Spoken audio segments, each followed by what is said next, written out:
नमस्कार, स्वागत है आपका हमारे चैनल पर। मैं हूं आपके साथ शिप्रा सैनी। पश्चिम बंगाल से बड़ी खबर है। कोयला घोटाले में ममता बनर्जी की मुश्किलें बढ़ सकती हैं, क्योंकि कोयला घोटाले में ईडी ने ममता बनर्जी के भतीजे अभिषेक बनर्जी पर शिकंजा कस लिया है। टीएमसी सांसद अभिषेक बनर्जी और उनकी पत्नी रुजिरा को ईडी ने पूछताछ के लिए बुलाया है। साथ ही बैंक डिटेल भी मांगी गई है। तो बंगाल में कोयला घोटाला अब ममता बनर्जी और उनके भतीजे अभिषेक बनर्जी के लिए मुसीबत का सबब बन चुका है। इस पूरे मामले में अब ईडी ने समन जारी कर पश्चिम बंगाल की मुख्यमंत्री ममता बनर्जी के भतीजे और टीएमसी सांसद अभिषेक बनर्जी, उनकी पत्नी रुजिरा को पूछताछ के लिए बुलाया है। ईडी ने जो नोटिस जारी किया है उसमें अभिषेक बनर्जी को 6 सितंबर को पूछताछ के लिए बुलाया गया है, तो वहीं उनकी पत्नी रुजिरा को 1 सितंबर को पेश होने के लिए कहा गया है। तो पश्चिम बंगाल में कोयला तस्करी का ये पूरा मामला है।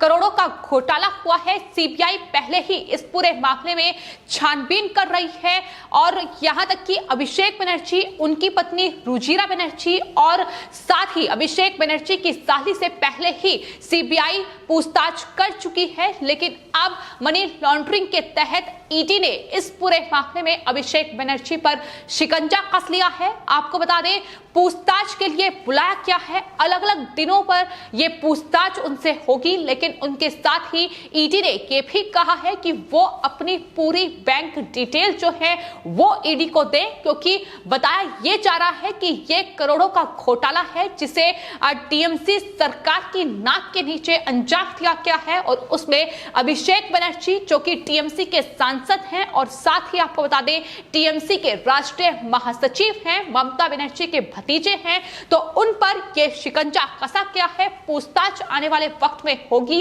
इसके अलावा आपको बता दें, मनी लॉन्ड्रिंग के इस पूरे मामले में कुल 5 लोगों को समन भेजा गया है। ईडी के अधिकारियों ने ही ये जानकारी दी है।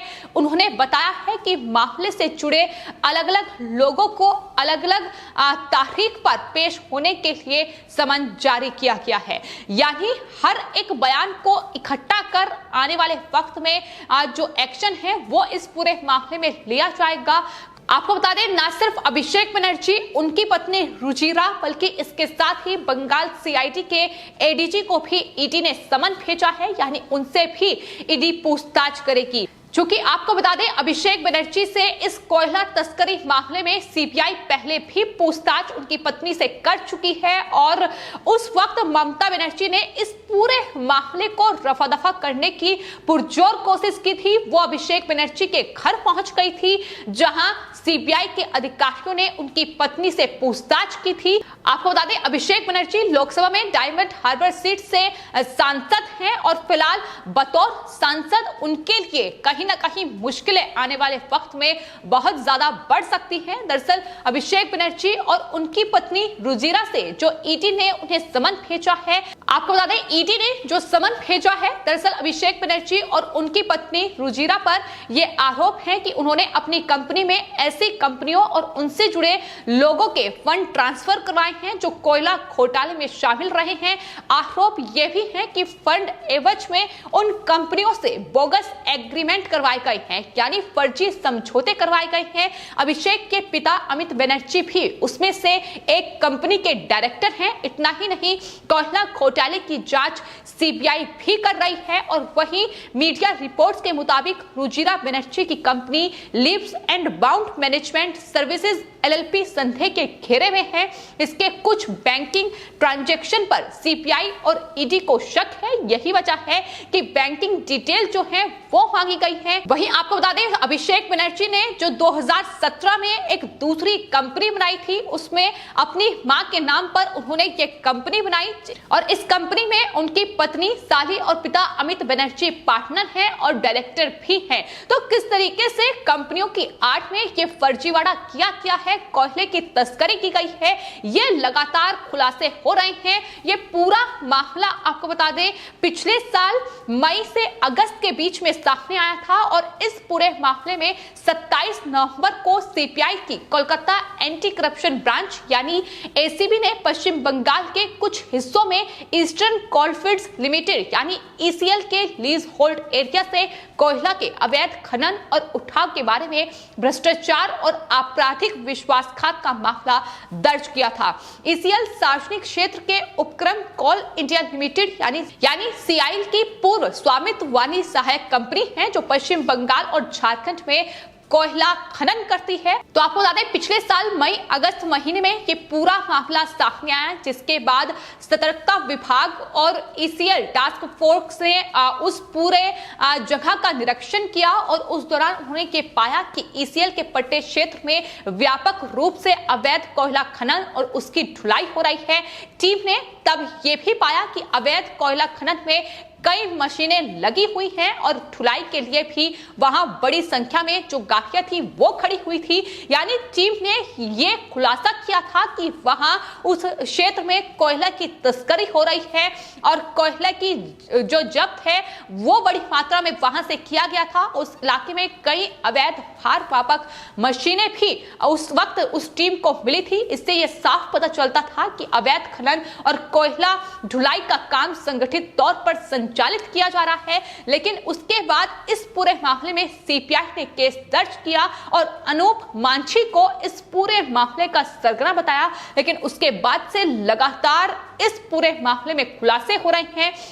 ना सिर्फ ईसीएल जो कंपनी है उसके जो डायरेक्टर हैं अमित कुमार खर और जेएस चंद्र राय, उन्हें हिरासत में लिया गया, उनसे पूछताछ हुई, बल्कि इसके अलावा ईसीएफ के जो चीफ सिक्योरिटी इंस्पेक्टर हैं तन्मय दास और एरिया सिक्योरिटी इंस्पेक्टर धनंजय राय और सुरक्षा प्रभारी देवाशीष मुखर्जी को भी सीबीआई ने नामजद किया था। और आरोप ये है कि ये सभी सत्ता के संरक्षण में कोयले की चोरी करवा रहे थे। लेकिन आपको बता दें उसके बाद इस पूरे मामले के तार अभिषेक बनर्जी उनके परिवार तक पहुंचे हैं और अभिषेक बनर्जी चूंकि ममता बनर्जी के भतीजे हैं और कहीं ना कहीं टीएमसी में उनका जो कद है वो ममता बनर्जी के बाद दूसरे स्थान पर है। तो ऐसे में कहीं ना कहीं तार पूरी तरीके से ममता बनर्जी तक पहुंच रहे हैं और मुश्किलें आने वाले वक्त में बढ़ सकती हैं, क्योंकि इससे पहले सीबीआई उनसे पूछताछ कर चुकी है और सीबीआई को यह शक है कि दरअसल उन्होंने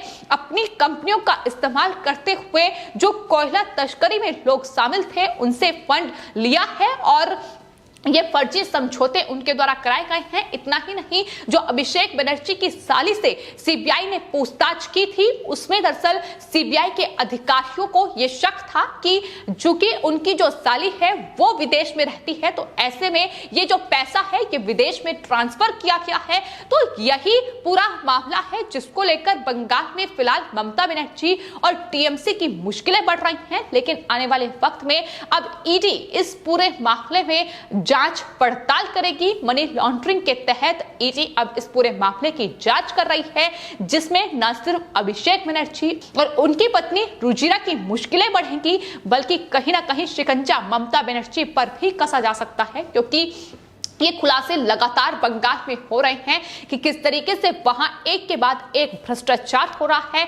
हर एक मामले में वहां भ्रष्टाचार नजर आया है। ना सिर्फ ये बल्कि नाश्ता स्टिंग केस से लेकर कोयला घोटाला, तो बंगाल में एक के बाद एक बड़े भ्रष्टाचार के मामलों में अब सीबीआई का शिकंजा जो है वो बंगाल में बढ़ता जा रहा है। पहले ही नारदा स्टिंग केस में सीबीआई ने 4 जो टीएमसी के नेता हैं उन पर शिकंजा कसा हुआ है और अब उसके बाद ईडी का शिकंजा जो है वो ममता बनर्जी के भतीजे और टीएमसी सांसद अभिषेक बनर्जी और उनके परिवार पर कसता नजर आ रहा है। यानी ये लगातार देखने को मिल रहा है कि किस तरीके से ममता बनर्जी ने पिछले 10 साल की सत्ता का दुरुपयोग बंगाल में किया है, कितने बड़े भ्रष्टाचार किए हैं, फिर चाहे वो नारदा स्टिंग केस हो या शारदा चिटफंड मामला हो, इसके अलावा ये कोयला तस्करी का मामला जहां अवैध खनन जो है वो ममता बनर्जी सरकार के द्वारा उनकी नाक के नीचे ये नौकरशाहों का इस्तेमाल कर कराया जा रहा था, जिसमें सीबीआई लगातार जांच कर रही है। एक के बाद एक बड़े खुलासे हो रहे हैं। लेकिन उसके बाद भी लगातार भ्रष्टाचार के जो खुलासे हैं वो बीजेपी की ओर से कराए जा रहे हैं। बीजेपी जो नेता हैं शुभेंदु अधिकारी वो लगातार ममता बनर्जी को लेकर बड़ा खुलासा कर रहे हैं कि किस तरीके से बंगाल में पिछले 10 साल की सत्ता में ममता बनर्जी ने बड़े घोटाले किए हैं। उन्होंने तमाम घोटालों का जिक्र किया है और हाल ही में वैक्सीनेशन में घोटाला हो या फिर जिस तरीके से किसानों को सम्मान निधि दी गई उसमें भी ममता बनर्जी घोटाला करने से नहीं चूकी।